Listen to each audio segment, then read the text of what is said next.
लिए काजल लगा रही है, तो जैसे उसने काजल लगाया आंख में वेला नीचे आ गया, वो सीधी दौड़ी भगवान के पास पहुंची।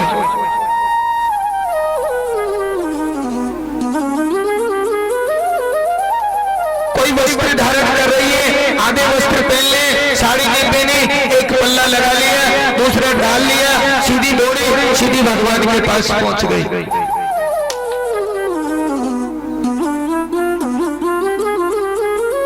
सबके वस्त्र अस्त व्यस्त है,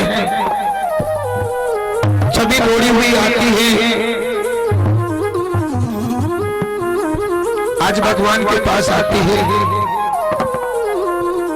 बहुत सी गोपियां ऐसी हैं, किसी एक गोपी ने बोल दिया कि हमें तो भगवान हमारी प्राण वल्लभ बुला रहे हैं, हमारे पति परमेश्वर बुला रहे हैं, हम वहां पर जा रही हैं, तुम भी चलो।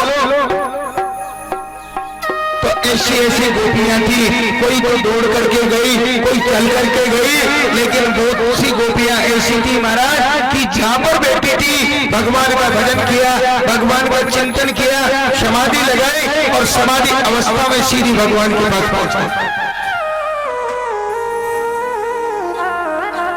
सीधी पहुंच गई।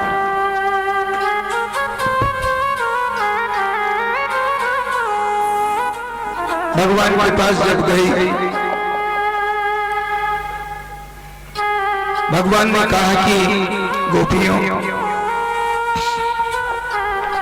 तुम सभी अपने अपने घर के कार्यों को छोड़ करके आई हो, ऐसा मेरे में क्या है,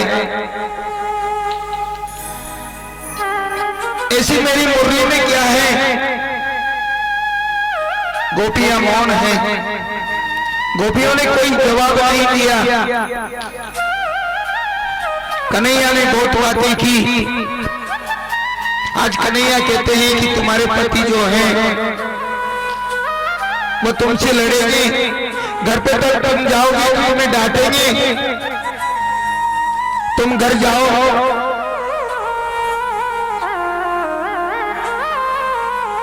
फिर भी गोपियां नहीं बोली। कितनी प्रकार की बातें कन्हैया ने उनसे कहा कि देखो तुम्हारे परिवार हैं, तुम्हारे बच्चे हैं, तुम्हारे सास हैं, तुम्हारे ससुर हैं, तुम यहाँ से जाओ, तुम्हें आना नहीं चाहिए, तुम्हारे परिवार वाले नाराज होंगे, और मैंने तो केवल एक बांसुरी बजाई है, इस बांसुरी में कुछ भी नहीं है, तुम यहाँ से लौट जाओ। लेकिन किसी भी गोपी ने कोई सवाल जवाब नहीं किया। सभी गोपियां बैठी हैं, कृष्ण कथा करती हैं, भगवान की लीला स्मरण करती हैं, लेकिन भगवान कहते हैं कि देखो गोपियों तुम्हें जाना पड़ेगा। और कुछ बात भगवान ने ऐसी बोल दी,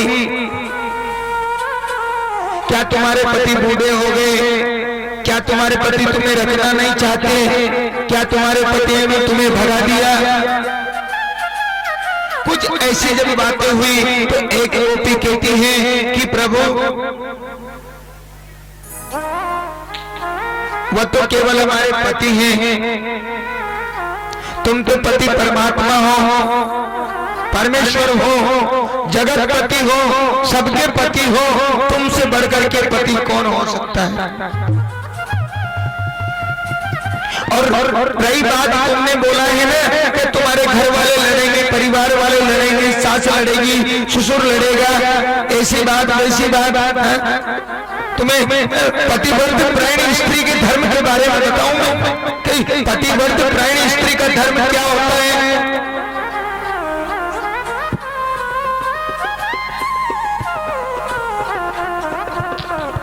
हमें केवल तुम्हारी सेवा करनी है, हमें तुम्हारे साथ रहना है, चाहे हमें नरक क्यों ना भोगना पड़े।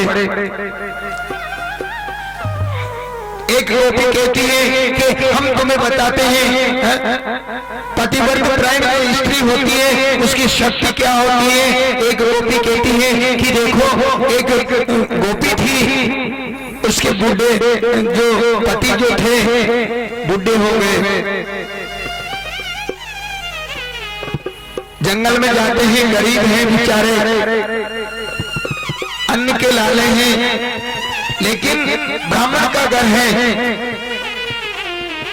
रोज रोज आग जलती है, हवन कुंड है, हवन होता है, वेद वेदांत से मंत्र बोलते हैं, और साधु के घर में, समाज में, संत समाज में, ब्राह्मण समाज में बहुत सारे आज भी ऐसे हैं कि जिनके घर में रोज हवन होता है। आप हमें पतिव्रत परायण स्त्री का धर्म बताते होने तो नहीं है, हम बताते हैं कि क्या होता है। बिचारी रोज डेली जाती, सीधी जंगल में जाती, पति भी जाते, लकड़ियां काटते, लौट लौट के आते, शहर जाते, फिर बेचते, पैसा आता, फिर पूजा का सामान लेते, घर पे जाते, स्नान बनाते, फिर भगवान की पूजा करते, फिर भोजन बनता, फिर प्रसाद बनता, फिर भोजन पाते, फिर रात्रि विश्राम करते। एक दिन क्या हुआ महाराज कि जब लकड़ियां लेकर के जब वो आए थे तो गर्मी का दिन था, और पति जो था बेचारा वृद्ध था। अब आप जानते हैं कोई अगर बिकार है मान लीजिए तो बेचारा वो तो थकेगा, 10 किलो का उसके ऊपर कुछ रख दे वजन तो थकेगा वो। आज लकड़ी लेकर के आए हैं, बाजार में बेचा, पैसा मिला, पूजा ली, लेकिन घर पे आ गए। अब पति जो है कुछ परेशान हो गए, थकान हो गई, और जैसे महाराज थकान हुई ना तो पत्नी ने अपनी गोदी में पति का सिर रख लिया और अपनी साड़ी के पल्लू से हवा कर रही है, पंखा कर रही है।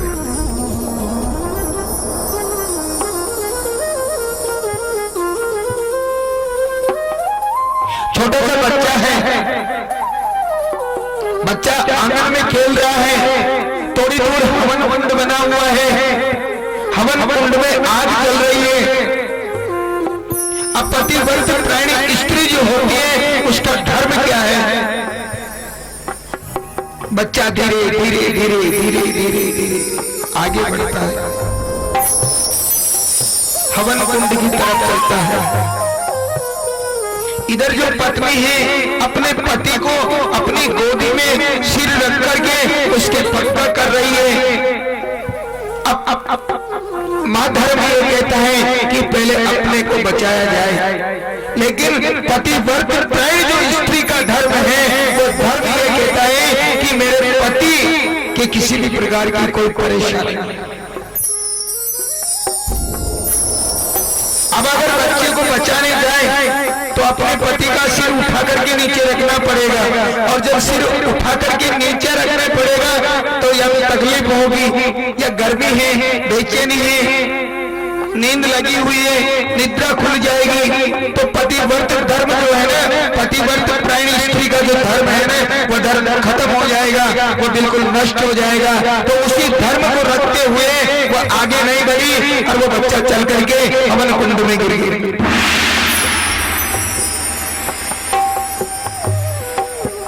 हवन कुंड में गिर गया महाराज, और जब हवन कुंड में गिरा अग्निदेव ने क्या किया, शीतलता कर दी वहां पर। थोड़ी देर हुई, पंखा करते करते तो मन में कुछ बेचैनी तो होती है, लेकिन पतिव्रत परायण स्त्री थी, वो धर्म के ऊपर चलने वाली थी कि अगर मैंने आजीवन आज तक सच्चे भाव से, सच्चे मन से अगर मेरे पति के चरणों का ही अगर वर्णन किया है तो मेरे पुत्र को कुछ न हो।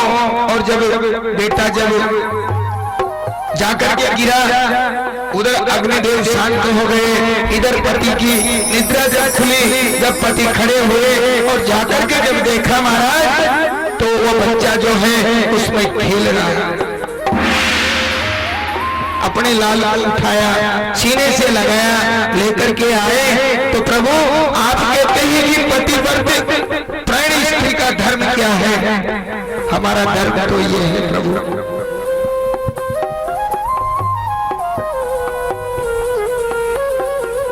भगवान राजी हुए।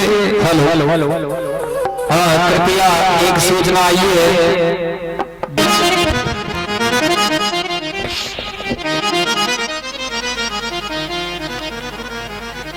तो महाराज होता क्या है देखो,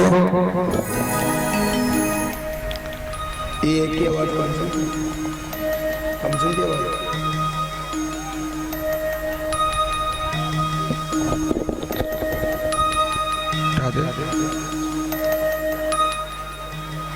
देखो,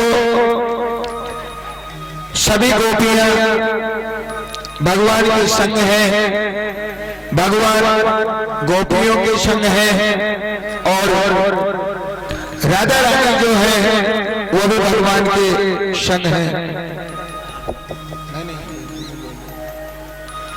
हमारे बीच में 12 से श्रीमान जानकी लाल जी पधारे हैं। तो कृपया व्यासमंच तक पहुंचे। श्रीमान जानकी लाल जी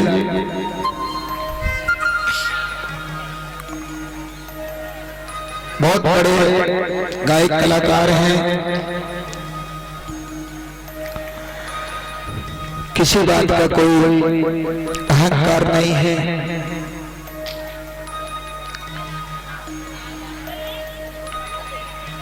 हरि कथा करने चलते हैं, सभी भगवान के संग हैं, गोपियां राधा रानी। बड़ा आनंद मिल रहा है, बड़ी धूमधाम से रास वहां पर हो रहा है।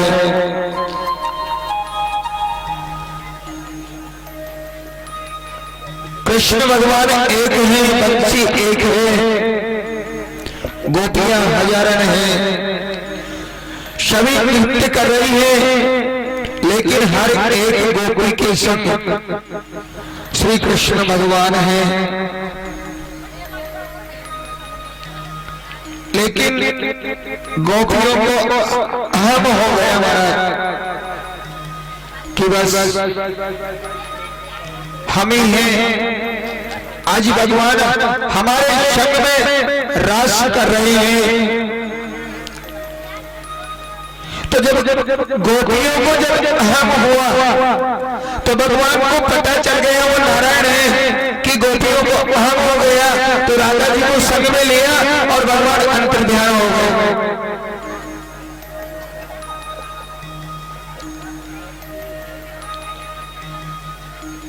गोपियों ने देखा मुड़ करके कि तो भगवान किधर गए, कन्हैया किधर गए, गोविंद किधर गए। अब गोविंद को ढूंढते हैं, सभी गोपियां मिलकर के गोविंद को ढूंढ रही है।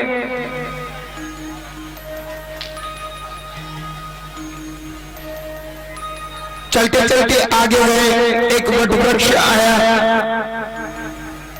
बाबा आपने कहीं कन्हैया को देखा है? आप तो बहुत बड़े हो, बूढ़े हो गए हो, 1000 वर्ष से भी अधिक आपकी उम्र है।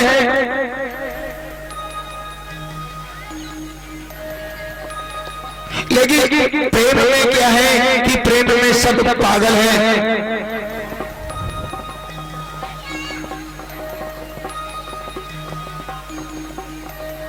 ये बार जो कोई बज रहा है ना डीजे विजे, इसको या तो बंद करवा दो भगवान, आवाज यहां तक आ रही है उसकी।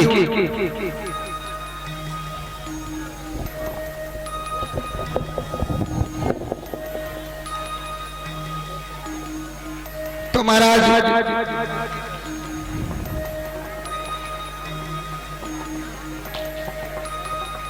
गोपियों को जब अहम हुआ, भगवान वहां से निकल करके चले गए, अंतर ध्यान हो जाते हैं। जब अंतर ध्यान भगवान हो गए तो महाराज क्या होता है गोपियां चल करके भगवान को ढूंढती है।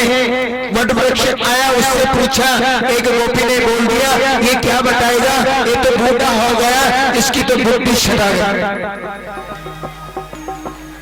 ये क्या बताएगा। दूसरी गोपी चल करके आगे बढ़ती, पीपल का वृक्ष है, पीपल से जाकर के पूछने लगी, प्रार्थना की, हे पीपल देवी आपको बताओ, आपकी तो पूजा होती है, सब आपकी परिक्रमा लगाते हैं, हम भी मन्नत मांगते हैं, अगर हमारे भगवान अगर मिल गए, हमारे गोविंद हमें मिल गए, हमारे प्रीतम हमें मिल गए, तो हम तुम्हारे परिक्रमा लगाएंगे और कुछ प्रसाद चढ़ाएंगे।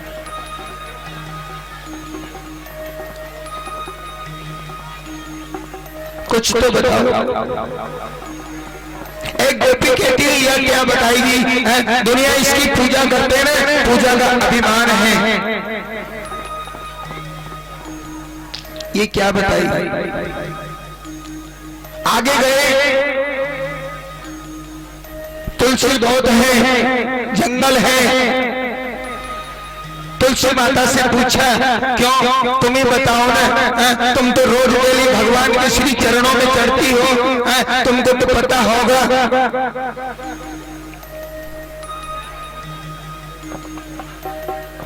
तुलसी मैया भगवान की पटरानी है, किसी ने बोल दिया ये क्या बताएगी, ये तो हमारी सोच है। श्री राधे राधे राधे।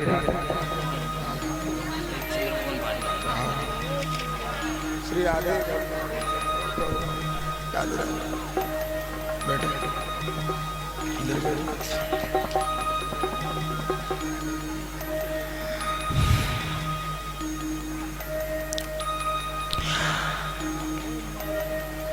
और जब भगवान के लिए, जब भगवान की याद में जब चिंतन किया जाता है अंदर से, और याद करते करते करते उस परमात्मा की याद ही याद में जब पागल हो जाते हैं, तो फिर यूं समझ लो कि वो जो परमात्मा के अंदर जितने भी गुण होते हैं ना, वो समस्त गुण हमारे अंदर ऑटोमेटिक चले आते हैं।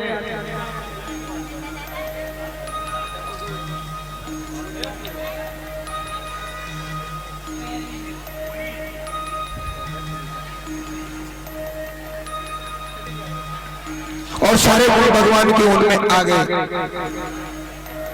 अब क्या है कि जब गुण आ गए, और जब गुण आने के बाद में एक ऐसी अवस्था हो जाती है महाराज, सभी गोपियां बैठी हैं, आपस में बातें करती हैं। एक बोली गोपी तू क्यों टेंशन करती है, अभी मैं हूं ना, अगर बारिश आ जाएगी तो मैं गोवर्धन को उठा लूंगी। दूसरी गोपी कहती तू टेंशन क्यों करती है, अगर कोई भी ग्वाला नहीं गया तो मैं गौ माता को चराने चली जाऊंगी। कोई बोली, यानी कि भगवान ने जितनी भी लीला की, एक लीला का सभी गोपियों ने मिलकर के महाराज बखान कर दिया, सभी गोपियों ने बखान कर दिया, क्योंकि लाली मेरे लाल की जित देखूं चित लाल, लाली देखन गई मैं और मैं भी है गई लाल। जितनी भी गोपियां थी वो सब आपस में कहती है मैं हूं ना, नहीं तो भगवान हूं, नहीं तो श्री कृष्ण हूं, नहीं तो गोविंद हूं। और महाराज क्या होता है कि राधा जी को लेकर के भगवान जब अंतर ध्यान हुए थे, तो राधा जी के मन में भी कुछ भाव जागृत हो गया कि मेरे से सुंदर और कोई है नहीं, मैं ही सब कुछ हूँ, ये मेरे प्राण वल्लभ हैं, यही मेरे सब कुछ हैं। और भगवान ने ये बात भी जान ली, राधा जी को भी छोड़ दिया और अंतर ध्यान हो गया। अब राधा जी को भी छोड़ दिया। गोपियां सभी मिलकर के आगे चलती है, राधा जी भी चलती है, राधा जी बेचारे इकल्ली हैं, गोपियां अनेक हैं। आगे चल करके जब देखा तो राधा जी भी पीछे पीछे आती है, सभी वहां पर मिली, मिलने के बाद में प्रेम किया, फिर उसके बाद में बात की, कि भगवान गए तो कैसे गए। राधा जी ने कहा कि देखो भगवान के जाने का केवल एक कारण है कि हमारे मन में कुछ अहम आ गया, हमारे मन में कुछ भाव ऐसा आ गया, ऐसा भाव नहीं आना चाहिए था। तो फिर भगवान को कैसे ढूंढा जाए, अब वो मिलेंगे तो कहाँ मिलेंगे। अब भगवान को देखो हीरे मोती जवाहरात डालने से, रुपया मणिया मानक वगैरह ये देने से तो मिलेंगे नहीं। भगवान मिलेंगे तो कीर्तन से मिलेंगे, और जब कीर्तन से मिलेंगे तो अपना काम बन जाएगा।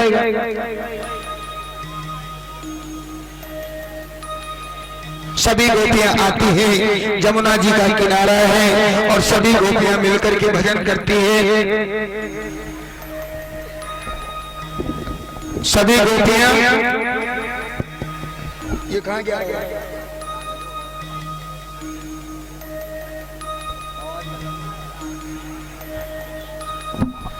सभी गोपियों ने सोचा कि देखो भगवान का भजन जो है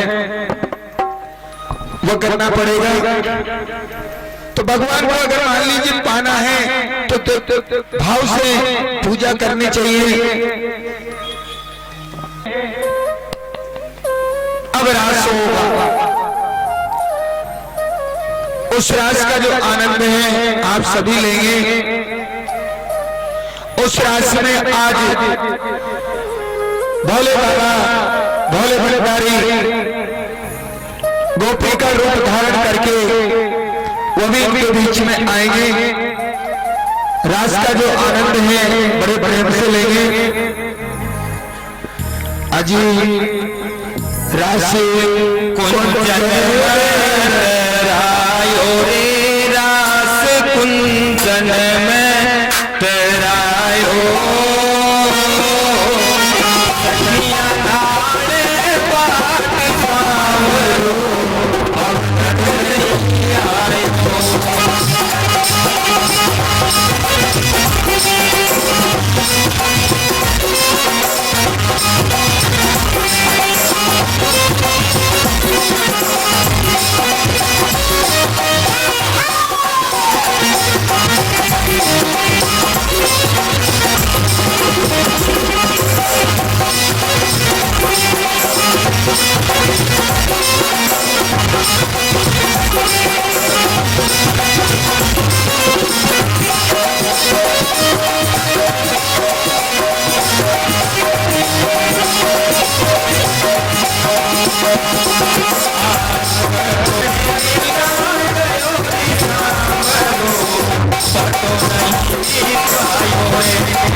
चला है। अब इधर क्या है, आज शंकर भगवान है, कैलाश पर्वत पर विराजमान है। अब शंकर भगवान रास में कैसे आए? क्योंकि देखो यहाँ पर पुरुष का तो कोई प्रवेश है नहीं, केवल मात्र महिला का अंदर प्रवेश है। अब भोले बाबा बैठे हैं, मन में चिंतन कर रहे हैं कि आज मैं भी भगवान की सेवा में जाऊं, लेकिन जाऊं तो कैसे जाऊं?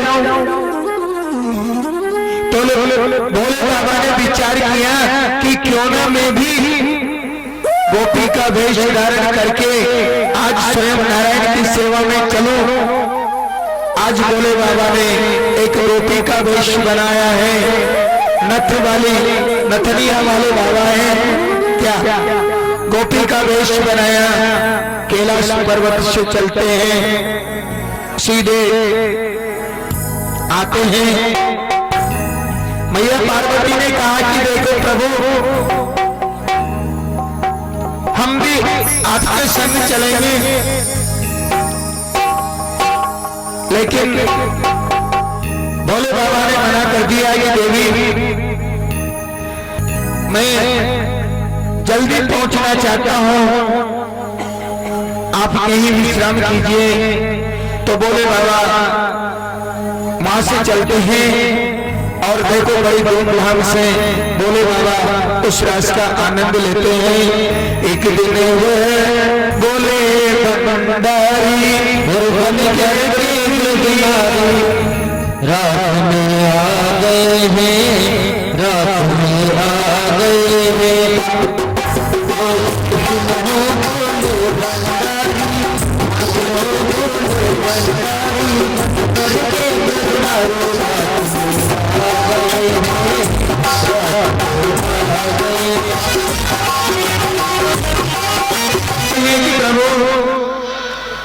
यहाँ पर पुरुष का कोई प्रवेश नहीं था, केवल महिलाओं में प्रवेश था। पुरुष का कोई प्रवेश नहीं था। इसलिए प्रभु मेरे मन में भी आया कि मैं भी क्यों न गोपी बन जाऊं। इसलिए प्रभु ये घाघरा सावली पहन करके मुझे आना पड़ा। तो प्रभु ने हाथ जोड़ करके कहा, गोविंद ने हाथ जोड़ करके कहा कि प्रभु अगर तुम्हें दर्शन करना ही था तो मुझे याद कर लेते, तो मैं वहां चल करके किया। प्रेम से बैठो। हंस कर सती ने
कंस से कहने लगे कि मैं परसों के दिन तुम्हारी विजयश्री देखना चाहता हूँ। सभी शांत हो जाओ, देखो सब बिल्कुल पास आते हैं। कंस से कहते हैं कि देखो कंस महाराज, तुम मेरे शिष्य हो, मैं तुम्हारा गुरु हूँ और मैं तुम्हारी परसों के दिन विजयश्री देखना चाहता हूँ। ये नंद का जो छोरा है ना, आजकल बहुत बड़ा नाम कमाने लग गया। कभी बंसी बजाता है, कभी रास करता है, कभी माखन लीला, कभी गोवर्धन लीला, कभी कौन सी लीला। और एक काम करो, तुम्हारे मथुरा के अंदर धनुष लीला जो होती है ना, जो मेला लगता है ना, उस मेले में उसको आमंत्रित करो, उसको बुलाओ, वो धनुष लीला देखेगा तो मौका देगा और मार डालना। नारद जी ने बोल दिया कंस से। नारद जी चल करके गए, भगवान के पास गए, कन्हैया के पास गए, जाकर के चरणों में गिर गए, रोने लगे कि प्रभु आप तो अंतर्यामी हैं, आप सब जानते हैं, और मैं परसों के दिन कंस को मरा हुआ देखना चाहता हूं। भगवान बोले कि मेरे से तो तुम ये बोल रहे हो, कंस से क्या बोल के आए हो? तो प्रभु आप तो सर्वज्ञ हैं, पिता परमेश्वर हैं, सबके दातार हैं, गट गट में व्याप्त रहते हैं, आपसे कोई बात छुपी हुई नहीं है, सत्य है जो मैं कह करके आया हूँ। लेकिन मेरी इच्छा है कि अब रास मत करो, अब कृष्ण लीला करो। उधर से अखरोट भी भेज दिए, इधर से ये चले गए, सभी ने रोका, किसी की नहीं मानी। मथुरा पहुंच गए, मथुरा पहुंचने के बाद में मथुरा में भ्रमण किया, दर्जी मामा जी का उद्धार किया, धोबी का उद्धार किया, उधर क्या नाम है जो सभी का उद्धार करते करते करते गर्भगृह में पहुंच गए। वो जो मैंने बोला था ना, समय नहीं है, नहीं तो मैं आपको एक एक चीज विस्तार से बताता। पूजा के स्थान पर पहुंच गए। कृष्ण बलराम दोनों भाई हैं। बलराम जी ने कहा कि कन्हैया ये जो धनुष रखा है इसको देखना चाहते हैं। द्वारपाल खड़ा था, चौकीदार जो था, चौकीदार को हंसी चली। अच्छे अच्छे बड़े बड़े विद्वान आए, बड़े बड़े पराक्रमी योद्धा आए, किसी इसी धनुष को नहीं उठा पाए। लाला अभी तुम्हारे दूध के दांत नहीं टूटे, तुम क्या धनुष को उठाओगे? श्री कृष्ण भगवान पहुंचे, रास्ते में कुबरी है, उसका उद्धार किया, धनुष को उठाया, तोड़ डाला। नारद जी ने एक बात कही थी कि देखो कंस, तुम भगवान का भजन किया, तुमने सब कुछ किया, अमर होने का वरदान नहीं दिया, लेकिन एक वरदान दे दिया कि धनुष को नारायण के सिवा कोई तोड़ नहीं सकता। जिस दिन ये धनुष तोड़ दिया उस दिन तुम्हें कोई छोड़ नहीं सकता। आज भगवान ने धनुष तोड़ दिया। भगवान गए, कितने प्रकार के वहां पर राक्षस थे। तोलिया पेट नाम का हाथी, शंखचूड़ नाम का राक्षस, मुष्टिक, सभी का काम तमाम कर दिया। जेल में गए, अपने माता पिता को जेल से छुड़वाया। उग्रसेन महाराज को, अपने नाना जी को छुड़वाया, वापिस राज गद्दी पर बिठाए, खुशियां मनाई। अब कन्हैया के मुंडन संस्कार होते हैं।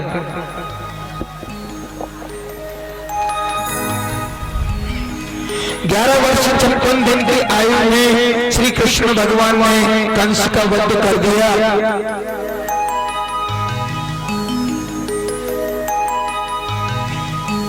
उसके बाद में श्री कृष्ण भगवान का मुंडन संस्कार हुआ,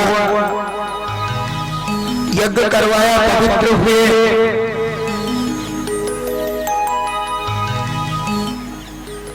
अब श्री कृष्ण भगवान यशोदा मैया के पास नहीं है, नंद बाबा के पास नहीं है।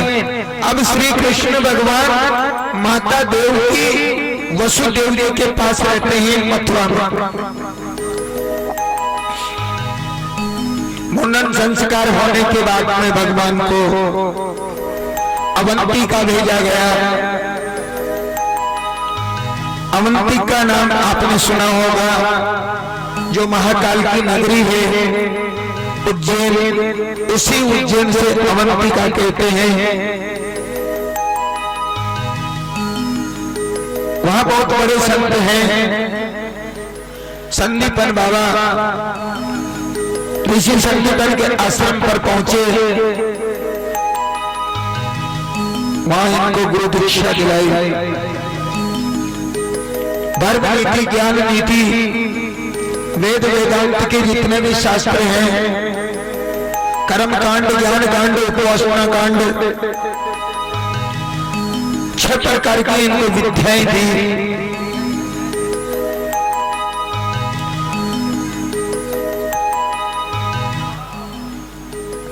जितने भी भगवान थे, जितनों ने भी देखो अवतार लिया, सभी भगवान इस धरती पर आए, लेकिन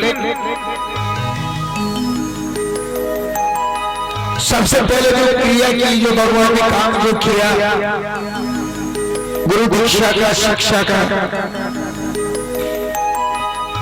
ये गुरुजनों का आशीर्वाद जो है, ये बहुत बड़ा आशीर्वाद होता है।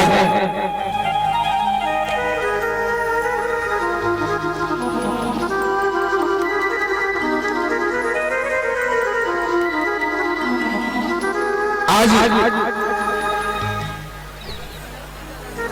श्री कृष्ण भगवान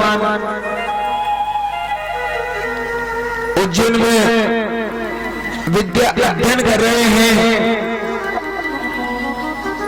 समस्त प्रकार की जितनी भी विद्याएं थी वो भगवान ने ग्रहण की, लेकिन एक बात है, जब श्री कृष्ण भगवान विद्या ग्रहण करके उज्जैन से चल करके जब अपने घर पर आना चाहते थे, यानी कि वहां से इनको विदा करना चाहते थे बाबा, तो इनको विदा किया। अब कोई भी आपका बच्चा मान लीजिए कहीं स्कूल में अध्ययन करता है, कहीं गुरुकुल में पढ़ता है, तो जब आप उस बच्चे को लेने जाओगे तो जो मास्टर वहां पर होता है, जो अध्यापक वहां पर होते हैं, या जो गुरुजी होते हैं, उनको दक्षिणा दी जाती है, भेंट दी जाती है, उनको फीस दी जाती है। आज श्री कृष्ण भगवान विद्या अध्ययन करके जैसे ही वापस लौट रहे हैं, तो श्री कृष्ण भगवान ने प्रणाम किया कि गुरुजी हम आपको कुछ देना चाहते हैं।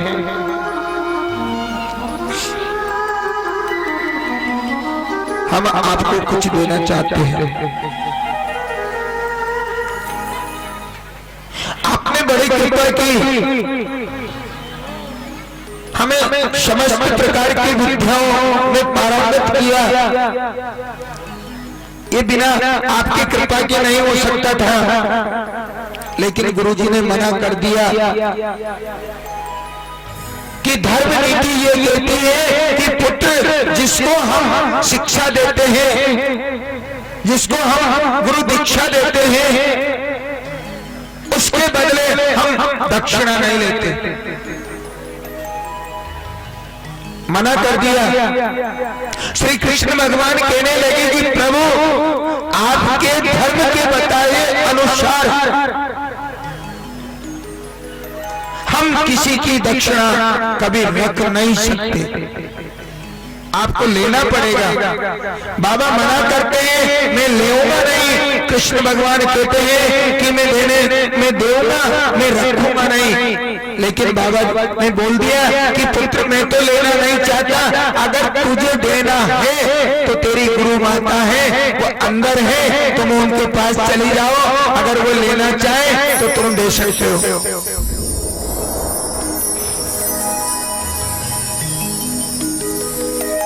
श्री कृष्ण भगवान अंदर गुरु माता के पास जाते हैं। अब गुरु माता जो है भगवान को देखती है, भगवान गुरु माता को देखते हैं, तो गुरु माता जो है ना अपने पुत्र को याद करती है। आज मेरा भी पुत्र होता, आज मेरे भी लाला होता, आज इतना बड़ा होता, आज वो चल करके आता, आज मेरे पास आता, आज करके मेरी गोदी में बैठता, मैं उससे दुलार करती, मैं उससे प्रेम करती। श्री कृष्ण भगवान कहने लगे कि मैया तुम कहना क्या चाहती हो,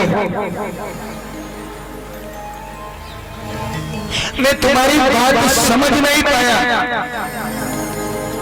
तो गुरु माता ने पता है क्या किया, गुरु माता ने कहा कि पुत्र,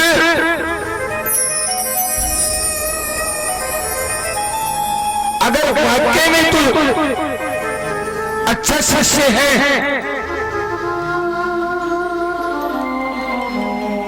तो मेरे भी किसी जमाने में तेरे समान पुत्र था, उसे कोई राक्षस आया उठा करके ले गया, उसे मार डाला, अभी तक कोई पता नहीं है। अगर तुझे दक्षिणा देनी है तो मेरे पुत्र को ला करके दे दे।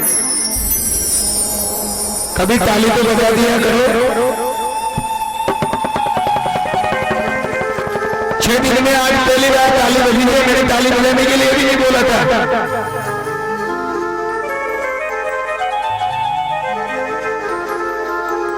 कन्हैया, अगर तुझे देना है तो केवल मेरे पुत्र को ला के दे दो। अब पुत्र तो मारा गया, अब पुत्र को कहां से लाए? अब भगवान भी के छोटे मोटे तो है नहीं, गुरु दीक्षा भी ले ली, गुरु मंत्र भी ले लिया, आशीर्वाद भी ले लिया। अब एक बात और है कि गुरु अगर मेहरबान है तो चेला पहलवान है, गुरु की कृपा है, आशीर्वाद दे दिया।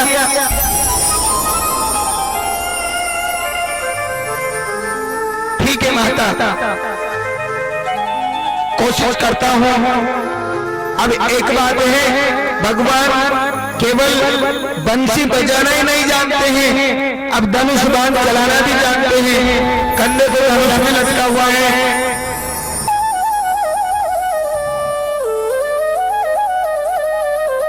गोविंद भगवान वहां से चले, गुरु जी के प्रणाम किया, गुरु जी ने आशीर्वाद दिया, आयुष्मान भव पुत्र विजय भव। वहां से चले, सीधे चले गए, समुद्र का किनारा है, धनुष निकाल लिया और समुद्र पर तान दिया। वही समुद्र त्रयमान करके वहां निकला कि प्रभु आप तो सर्वज्ञ हैं, आप सब जानते हैं प्रभु, मेरी गलती नहीं है, गलती तो उसकी है कि जो मेरे अंदर जो रहता है, शंखचूड़ नाम का जो राक्षस रहता है, उसकी गलती है। वो आपके गुरुजी के पुत्र को उठा करके लाया था, मेरी कोई गलती नहीं। छलांग लगाई पानी में, सीधे समुद्र में चले गए। जाकर के देखा तो शंखचूड़ नाम का जो राक्षस है, अब पुत्र तो मिला नहीं, क्योंकि पुत्र तो मार दिया। शंखचूड़ नाम का जो राक्षस है, उस राक्षस को वहां से उठाया, उसका एक मकान है, वो रहता है पांचजन्य नाम के शंख के अंदर। उसको तो मार दिया और उस शंख को उठा करके लेके सीधे वैकुंठ में चले गए। वैकुंठ में जैसे गए, पुत्र को लिया,